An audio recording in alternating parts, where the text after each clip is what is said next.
क्या आपको पता है छत्रपति शिवाजी महाराज बुंदेलखंड के जमींदार छत्रसाल बुंदेला के गुरु थे?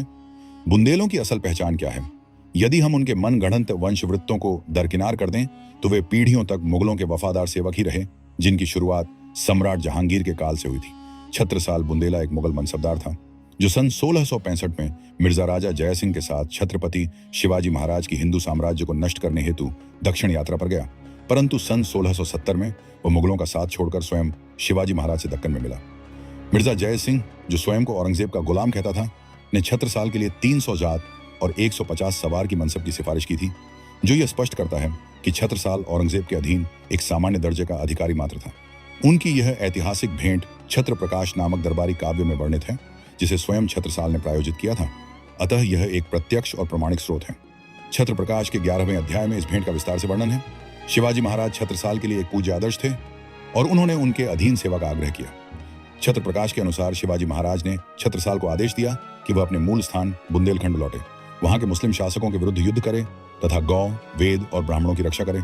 छत्रपति शिवाजी महाराज ने उसे एक तलवार भेंट कर अपने पवित्र मिशन पर रवाना किया, परंतु छत्रसाल के इस संघर्ष में कोई भी बुंदेला उसका साथ देने नहीं आया। उसका सगा भाई रतन शाह तथा प्रमुख बुंदेला सरदार शुभकरण व सुजान सिंह, सभी ने उसे मुगल सम्राट के समक्ष आत्मसमर्पण करने की सलाह दी।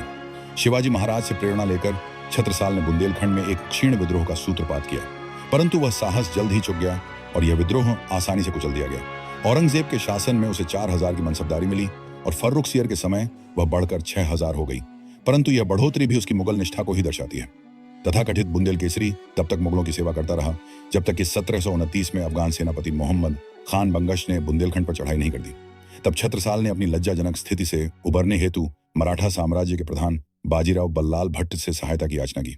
एक कवित्वपूर्ण पत्र में छत्रसाल ने बुंदेली हिंदुओं की अस्मिता की रक्षा हेतु प्रार्थना की और यह दर्शाया कि अब केवल मराठे ही उसे बचा सकते थे। बाजीराव आए, लड़े और बंगश की सेना को पराजित किया। बदले में छत्रसाल ने उन्हें अपने राज्य का 1/3 भाग देने का वचन दिया।